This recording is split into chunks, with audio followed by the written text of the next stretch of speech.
What is up? Have you ever wondered why you see slumlords getting rich and you may be struggling as a disciplined real estate investor? On today's show, I'm going to share with you some key differences between the slumlord and the real estate investor. And I know that there are only two possible paths to accumulating assets. One path is a very normal road. However, it's narrow. And one path is a very wide road. However, this path leads to destruction. Yeah, I'm talking about today the difference between the two different paths to accumulating assets. Number one, the moral path.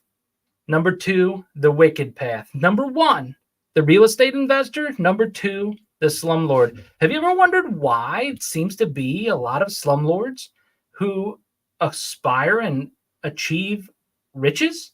Well, we're going to answer that question today and a whole lot more. If you just hang in there and you partner with me, you're going to realize exactly why you want to be a part of the Mind Renovation Nation.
Hello, and welcome back to another episode of Mind Renovation Nation, the show brought to you by Red Maples, your go-to source for institutional style property management of small multifamily rentals. I'm your host, Nathan Bush, and each show I share with you real-life lessons I learned from my real estate experience. Now, I bring together influencers, industry experts, and all kinds of wonderful people to help answer questions that you have been asking me about real estate investing. And on today's show, we're talking about the moral way versus the wicked way. We're talking all about the slumlord versus the real estate investor. And which one are you? In today's show, I'm going to cover with you a number of different topics that will help you accelerate your real estate investment career. However, one road, one path is very narrow. It's difficult to achieve, but the results are long lasting. The other path, well, that's a more wide, broad path. And you see a lot of people going down this path from time to time. In fact, what it tends to happen over our career and over our lifetime, especially with real estate investors, is, I don't know if you've noticed this or not, but what you'll see is that people will deviate from the narrow path and they'll veer over into this wide path. And what I'm here today on today's show to share with you and to help explain to you is that you want to wean yourself back to the narrow path. You want to bring yourself back to the moral path. In fact, if you just think about rich versus wealth, they bring with them just different connotations. Yes, some slumlords seem to get rich, but are they really acquiring wealth? I gave this analogy in a talk I recently did about a bridge. And do you want a bridge with a crumbling foundation? Do you want a bridge that has pillars that are made of sand? Or do you want a bridge with pillars that are made of stone? See, if you go down this really wide path of slumlord management, slumlord real estate investing, if you go down this really wide path, it's like driving a tractor trailer over a bridge where the pillars are stored up and stocked up with crumbling foundations, with sand. But if you build your real estate investment on this moral path, on the path that leads to long-term wealth, it's like driving your tractor trailer over that sturdy bridge that's been engineered with perfection. See, the chances of your wealth crumbling when you build it through the moral path versus the wicked path is slim to none. But it seems to be that you can acquire assets easily, mismanage your funds, do slipshod work, not put a lot of effort into your real estate assets, and maybe even still get some cash flow off of that. And I've seen people establish a lifestyle of riches. I've seen them build lifestyles with fast cars and expensive food. I've seen them build up their riches where they're taking vacations. I see internet slumlords posting all the time, and they're taking vacations to tropical locations, yet they don't understand that their assets are eroding right in front of their face. And so which type of real estate investor are you? Are you the type of real estate investor with eroding wealth, eroding value? See, on today's show, I want to talk to you all about this concept of value. Value is determined by your values, or your values determine your value. And so there are literally 5 components to building wealth, not riches. See, I know that there's an awful lot of slumlords out there, and what ends up typically happening is their properties or assets get mismanaged. They eventually lose those assets, and they will eventually be handled or managed by a real estate investor, a professional real estate investor, somebody that understands how to build value within those assets. They will eventually be turned over. Those assets that are stored up will eventually be turned over to people who are building a nation on this morality path. It eventually always happens. I'll tell you a quick story. A number of years ago, there was a real estate investment group that came into the St. Louis area. And at first, everything seemed normal. They were out acquiring assets. They were doing maintenance on parts of their property. And they just looked like this typical hedge fund out-of-town investor buying up assets. Over a period of years, though, what began to happen is they wanted to guarantee a certain amount of money back to the people that helped invest with them. And so they started taking resources from the property manager who was investing those resources in maintaining their buildings and building up their buildings. They started taking those resources from the property manager, and ultimately the property manager didn't have enough resources to maintenance the properties the way they needed to be maintenance. Now, remember, they're buying rundown, dilapidated assets, and they're putting a certain amount of money into them. Now, the challenge was, as they were putting a certain amount of money into these assets, they weren't putting the maximum amount into these assets that needed to be done. And so what they would find is that when they would put a tenant in there, there was a bunch of work that still wasn't done within the properties. So here you have an out-of-state investor, like a hedge fund, buying up multiple assets within St. Louis. They have hundreds of properties under ownership that they've put minimal amounts of work into to get them up and ready for tenants to live in them. Now, these tenants things would happen, things would break, and these owners were refusing to fix certain things. And over a period of time, this particular ownership group owed thousands, if not millions of dollars in back taxes because they couldn't afford to pay their taxes. They had tenants moving out, they had high turnover, and eventually this particular investment group had to sell off all their assets to stewarded, responsible real estate investors who eventually bought those assets, fixed the issues within those properties, at least the good ones, and sold off the remaining assets that they felt wouldn't be profitable for them. So I have to ask you the question, do you want to be like that real estate investor who lacked a significant understanding of their own values? Or do you want to be the moral, disciplined real estate investor that comes behind that real estate investor and buys those properties at significant discounts?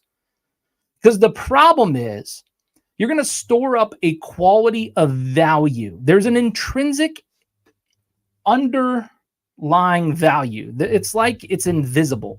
There's this value, this piggy bank. And when things are done the right way, you put coins into that piggy bank, the value builds up and other people recognize that value.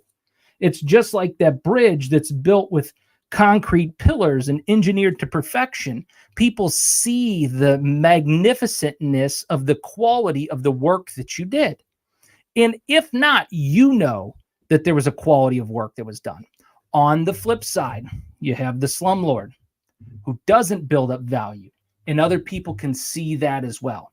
And so people will buy from the slumlord. They will acquire assets from the slumlord, knowing full and well that there is value that can be restored to these properties that will be long-term, lasting, generational wealth.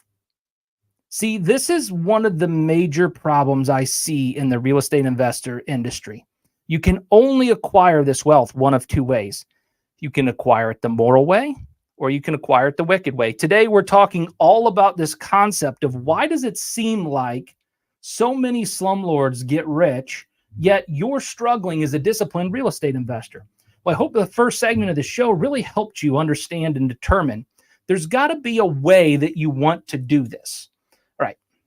So now, how do you do this, right? What specifically do you need to do in order to establish these, we'll call them components of wealth building? All right. And I have 5 of them for you today. So on today's show, we're going to talk about the 5 components to building long-term lasting wealth as a disciplined, moral real estate investor. In the first component we're going to talk about is simply show others that you value them. I know it seems simple, but it's not simple to do. It seems easy, but it's not simple to do. You have to show others that you value them. Let me ask you a question. How in your real estate business right now do you show others that you value them? What is it that you do? Put in the comments right now. What are some ways that you show tenants that you value them? Or how do you show your vendors that you value them? If it's not vendors and tenants, how do you show your partners or other real estate investors that you value them? What are some things that you can do? So I'll give you an example of something I used to do. It's coming up on the holiday season, and I used to have a tenant in a condo back in the day that paid their rent on time every time. They were an incredible tenant. In fact, they took such good care of the property that whenever they left and I sold the property for more than the value of what the property was worth without putting 1 penny into it. That's how well this tenant was taking care of my property. And in order to show them appreciation, every single year during the holiday season in December, I would give them that month off in rent. I'm not telling you to do this. I'm telling you this is what I did to show that I appreciated my tenant during the month of December. I gave them the month of rent off. See, I wasn't in this business because I was trying to get rich off of real estate. I was in this business because I was trying to do the right thing by leasing my condo out and helping somebody that I knew that would take care of the property. I was trying to provide a quality place to live for somebody else. And so as part of that process, I gave them December every year so that they could use that money on gifts and Thanksgiving and everything else. And they came to understand that after a couple of years that that's what I was going to do, but they didn't know that. It wasn't part of the lease agreement. It was just one way that I could show them that I valued them. Another way that I showed that same tenant that I valued them was before the dishwasher went out, I went ahead and purchased a new dishwasher. I knew that property was eventually going to need one. The dishwasher in that property was about 12 years old. And so it was time for me to, if I was living there, I would have replaced the dishwasher with one that was more new and upgraded. And so I went ahead and did that for that tenant. How do you show your tenants you value them? What about your vendors? I saw that Ryan online here said that he shares with his tenants gift cards. And I definitely, or as Ray said gift cards online. So Ray, I appreciate you that you share gift cards with your tenants because it's a good way to show that you value them. You know, another company I work for, we used to have this program called the Move-In Gift Program. It's not one that we put in place right now at Red Maples, but I used to have it at a previous company. And whenever a tenant moved into the property, we would mail them some move-in kitchen items like measuring cups, a house mitt with our logo on it, or oven mitt, with our logo on it, some towels, some hand towels that they could use inside their property. It wasn't something the tenant was inspecting. It was just something that we surprised them to show them that we valued them. What are some ways that you can show tenants that you value them? All right, now the vendor aspect. What are some ways that you can show vendors that you value them? There's a number of different ways to show vendors that you value them. Number one is, can you provide vendors additional bonuses, additional compensation for getting things done on time and quickly? How about, can you take vendors out to lunch? Can you buy them a 24-pack of beer? Can you go out to hang out with them for a happy hour that you set up for your vendors? What are some ways that you show vendors that you appreciate them? How about business partners? What are you doing to show business partners that you appreciate them, that you value them? A number of years ago, I read this book called The 5 Love Languages, and there is the 5 love languages for business today. And in that, it shares the different ways that people feel love from you. And one of those ways is through quality time, just spending time with people. Another way is through words of affirmation. Sometimes people need to be built up or feel that they're valued through words that you say. Another way is personal touch. So handshakes or a quick side hug, those types of things are important, that people can feel that you care about them and that you can show them you care about them.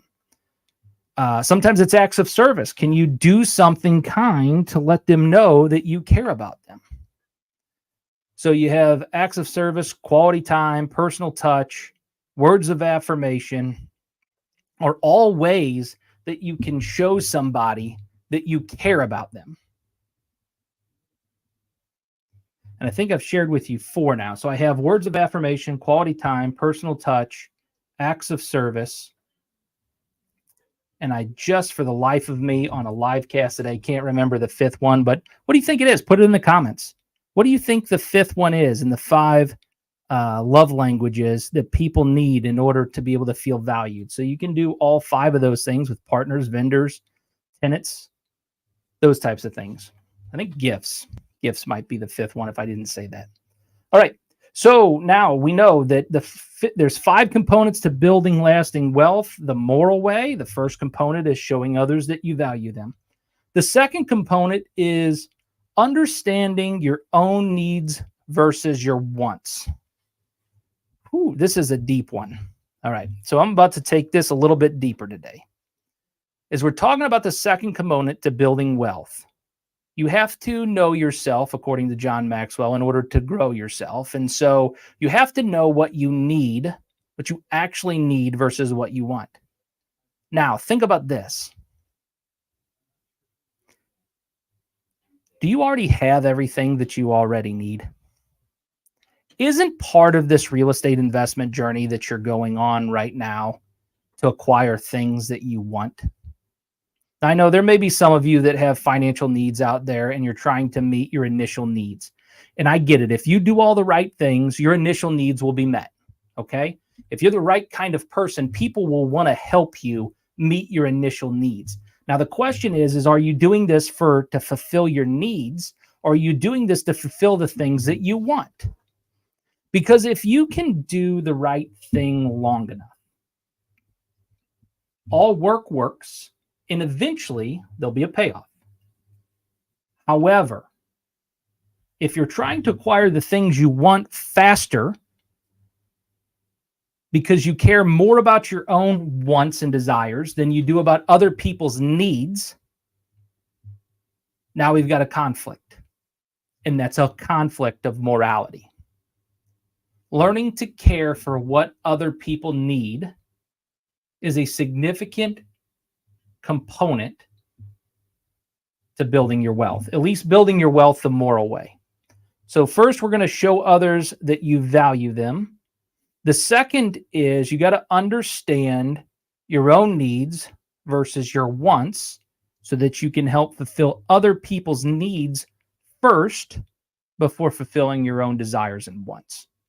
And if you can put yourself below others, I guarantee you, you will build up a great nation. So I got to ask the question then, why do you want to invest in real estate. I think it would be wise to understand why you want to invest in real estate so you know what those wants are. Is it financial freedom? Is that why you want to invest in real estate? Do you want to invest in real estate to build generational wealth? Why else might you want to invest in real estate? Want to invest in real estate maybe to avoid taxes? Go ahead and put online, why do you want to invest in real estate? Now, let me ask you a question. Are any of those wants in alignment with caring about other people and valuing them? See, how you do anything is how you do everything. And we cannot be the type of people that say in one area that we're a moral person and we're a good person. But yet when it comes to our business, our real estate investments, our endeavors, we're doing this the wicked way. Now, guys, I'm not telling you, I'm a far from perfect person. This isn't a, Nathan isn't involved in this. A lot of times what I'm teaching you is stuff that I'm learning as I go along my journey. And I hope that we can learn this concept together, that it's number one, the first component is valuing people. The second component is understanding your own needs and wants. And why are you doing this real estate business? I hope you can find a number of reasons why you would do this real estate business that have to do with other people, their needs, their wants, their desires and dreams, and helping them to achieve those things. So now we understand the first two components. We understand valuing others and putting their wants and needs above your wants, not needs. All right, the third component to building wealth is you have to understand your influence with others. So if you're showing them value and you're putting their wants and needs in front of yours, you're going to gain some influence. And that's okay. We're supposed to lead our field. We're supposed to be a person that other people would want to follow. And so you have to understand your influence with others. Now, when you understand your influence with others, there are three things that you need to do with this influence. So let me tell you another quick story. So I was managing a portfolio of 200 single-family homes. These single-family homes were scattered site, meaning that there was one home in one municipality, and then a couple miles further down the road, there was another home in a different municipality, and maybe some of these 200 homes, the homes were on the same street, but they were scattered throughout all of the St. Louis, specifically the North County area is where we had this portfolio of 200 homes. And I was concerned. I was concerned because this particular 200 homes was losing money. It was losing about $55,000 a month. And the investment group was really concerned that they were going to need to start selling off assets because this particular investment was losing money. We put together a budget, and after 9 short months, we're able to turn the entire portfolio around where we were returning $55,000 a month in cash to the investment group, and we had a $45,000 capital improvement reserve set aside. How did we do that? What did we do to turn around that portfolio? What had to do with understanding this level of influence that I was able to garner when I took over the management of these assets. And so what did I do? Number one, I extended care. See, I think it's important that we understand that our care about other people sends a message. And when we care about other people and it sends a message, then other people want to be a part of what we care about. In the Caesar method, I teach the last step of the Caesar method. For those of you that know or have been following online, I wrote a book called, or haven't been following online, I wrote a book called The Caesar Method. And in there, I walk through the 6 steps to achieve rapid strategic growth. And the last step is referrals. Okay.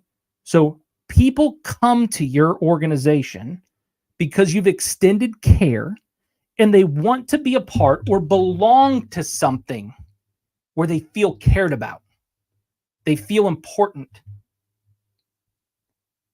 So if you can understand that your influence starts to build because you extend care and people will feel a sense of belonging, then lastly, you can be generous with encouragement. So you have extended care, people feel a sense of belonging to that, and then you can extend encouragement to them. So that's what we did. We first went through and started maintaining things, and people that were on the team that didn't care about tenants, that wouldn't maintenance things in the proper way and make sure that they were taken care of, they were let go. I didn't hang them onto the organization for a period of time. Then as those properties started to get maintenance, word of mouth continued to spread, and everybody wanted to start living in our properties. We ensured that from the time the tenant moved out or the time that we acquired a new property, that everything inside that property was done and done the right way so that it was clean, safe, and functional for tenants to move in. And so tenants began to see that we cared. They could walk into one of our homes that was freshly painted, where all the mechanicals worked inside the property. The air condition was on. All the lights were brand new inside of the property. The smoke detector batteries weren't beeping. They could tell that we cared. Then once they could tell that we cared, they would tell friends, hey, you got to go check out this company's property. Well, guys, that creates a sense of, I want to be a part of that. And then we'd hold people accountable to that, but we would be generous with encouragement when people did the right thing. And so our referral would spread. It would spread far and wide. Our reach went beyond what I ever thought was humanly possible for those 200 units. And we had a wait list of people looking to get into the property. Why? Well, because I understood the influence that I had with others at that time. You can do the same thing. You can do these same things. If you understand these 5 components and you really break them down at their core, aren't the first 3 here really just caring about other people? Think about it. If we're doing things the moral way, part of that is don't lie to people, don't cheat people. The other part is care about them. And so here we have it. The first component was showing others that you value them. The second component was understanding your own needs versus your wants. The third component is understanding your influence with others. And we broke that down into 3 different categories. Number 1, extending your care. Number 2, offering a sense of belonging. And then number 3, being generous with encouragement, letting people know that what they're doing is the right thing within your community, seeking out opportunities to tell people when they've done something right, not seeking out opportunities to correct people when they've done something wrong. Just like those of you that have joined us online, you've done something right. I want to encourage you. I want to let you know, if you head over to my website right now and you put in your email address, it's just going to ask for your name and your email address when you click the button. I will give you a 5-step formula to this values-based approach if this information is important to you or helpful for you. All right. So head over to www.nathanbushmba.com. and you can subscribe to my email list there. I just have a new updated website. And so I was excited to share that with you as we're talking about these 5 components, because I do have 5 steps, 5 value-based approach with my Caesar method built into it. So you can see all of kind of the intro kind of content that I offer for all of you that are watching online.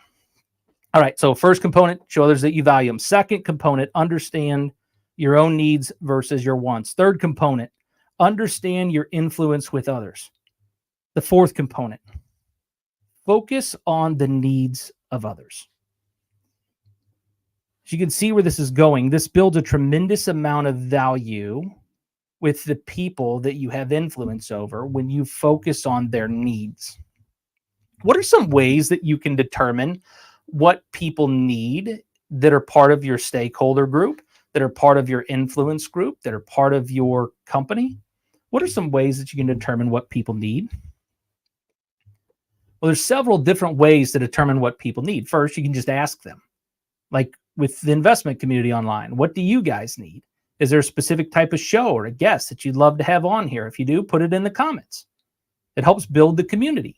The same is true that you can ask people around you what you need, what they need, right? So you can ask a vendor, what is it that you need from me in our relationship?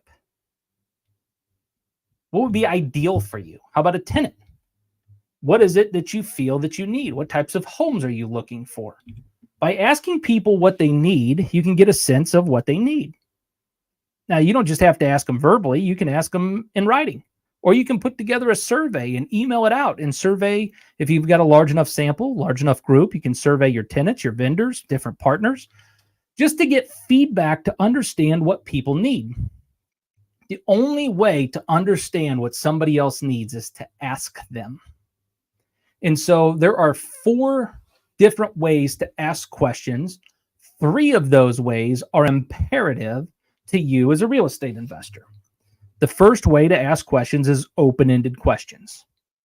Remember, the good book says, ask and it is given. So if you simply ask people open-ended questions, like I did you, I asked the question, what are some topics that would be important on my show or guests that I should have, right? Put those in the comments. That's an open-ended question. Now, there's a second type of question that backs up the open-ended question that when you put these in the comments online, you might likely see me come back and ask, which is a probing question. It's beyond an open-ended question. See, an open-ended question will allow the other person to share any of their thoughts, ideas, feelings, or beliefs. A probing question helps you to understand, as the person asking the question, more about why that's important to them. And then you get to my favorite type of question as a real estate investor.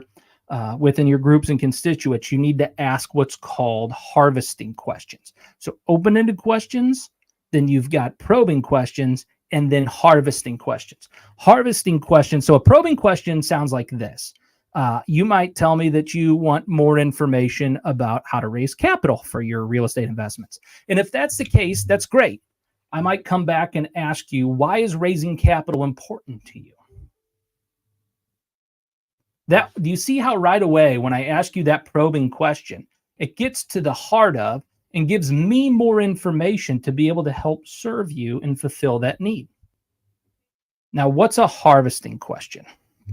A harvesting question is a question that shows your intention to the other person so that your intentions are not concealed, because a concealed intention is called deceit. And if we're trying to build a moral nation, that's what we're trying to do, is build out a moral nation. We want to do things the moral way versus the wicked way. We want to do it as a real estate investor versus a slumlord. Then we've got to understand how to ask these harvesting questions. Harvesting questions reveal your intention. So the way I ask a harvesting question of real estate investors often is, do you have a property manager that you love? So it might sound like this. What types of resources or tools would you find most impactful on my show? What types of guests would you like to have? Why would you like to have that type of guest or that type of show be done for you? And then lastly, do you have a property manager that you love? A harvesting question would reveal to you my intention, which is I would love to be able to manage your real estate investment. If all things work out and you're the right type of client for our organization, we'd love to manage for you. And so that's how those 3 different questions will work. And that helps you focus on the needs of others. Yes, it's in alignment with what I want to do. It's in alignment with my wants, but those wants, my wants, have to fulfill your needs. And see, when we're in alignment, now we've got a moral ground to stand on to move further in the relationship. And so there's 5 components to building wealth, at least 5 components to build wealth the moral way. The first one is show others that you value them. The second one is to understand your own needs versus your wants. The third one is to understand your influence with others. The fourth one is to focus on others' needs. What do you think the 5th component is to building wealth? What do you think? Put it in the comments. What do you think I'm going to tell you is the 5th component to building wealth, at least building wealth the moral way, right? We can build riches like we talked about. That's the whole question that's in the thumbnail of the show is, have you ever wondered why you see slumlords getting rich? Well, getting rich is a lot different than building wealth. Getting rich is simply making money or income fast. It's making some money and spending it out on your lifestyle. It's being able to use people to love money versus building wealth the moral way, the real estate investor way, which we're talking about as a sound foundation, a long-lasting future, wealth that comes in for generations. It's caring about other people.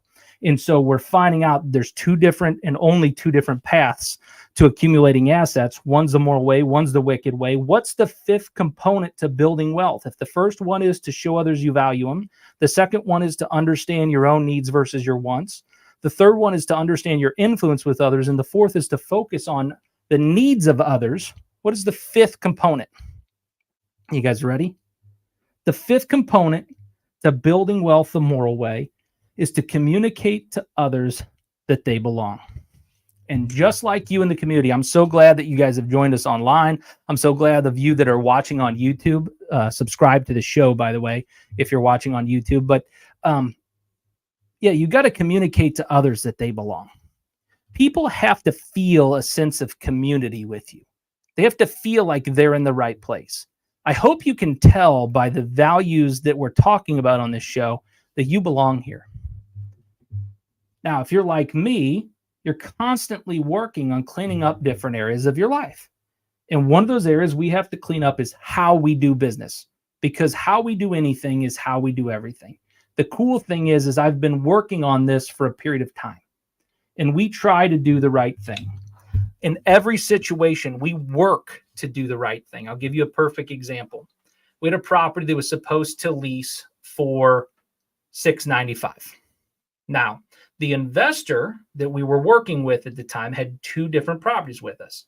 One property rented for $595, the other property rented for $695. And they had multiple units within these properties. Whenever I put the lease together, it got signed for one of the units. I accidentally wrote into the lease $595 as opposed to $695 and signed it. Major mistake. We're $100 short every month. As a management company, we did the right thing and covered the difference. How you do anything, guys, is how you do everything. You're going to make mistakes. Nobody's perfect. When you make the mistake, admit it. Admit it fast and do the right thing and fix it. Turn away from doing the wrong thing and start doing the right things. And people will see that they belong with you. That sense of belonging, there's no amount of money that other people could possibly pay you to be worth that sense of belonging they feel when they're following somebody who's doing the right things. It's invaluable. And so you want to be the type of investor that builds wealth the moral way versus the type of investor who builds wealth the wicked way. We're talking today all about real estate investors versus the slumlords, building wealth versus building riches.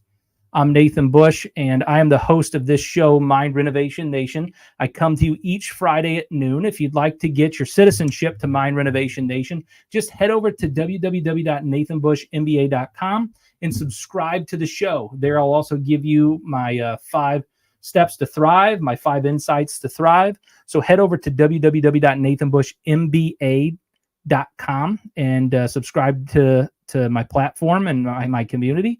Also, head over to YouTube and subscribe there. If you do those two things and you share my show on a social media platform, make sure you tag me in it so that I know. You will get additional bonuses and incentives I will get you right away. I've got all kinds of goodies to give away for that. Thousands of dollars worth of content that comes your way just for subscribing to the nation. So make sure you do that. And guys, join me every Friday at noon so I can share a little bit more of this values-based investing. Values-based investing is an extension of my personal philosophy. I hope it's a personal philosophy of yours, of leaving a lasting impact, being a steward of your resources in a kind, caring, and loving way. And with that, we can lead more than 25,000 souls to this life of values-based investing. So join the nation, subscribe. And guys, that's it. That's all I have for you. Signing off from the heart of St. Louis. Stay blessed, stay inspired. And remember, every day is a chance to renovate your nation. Thanks, guys.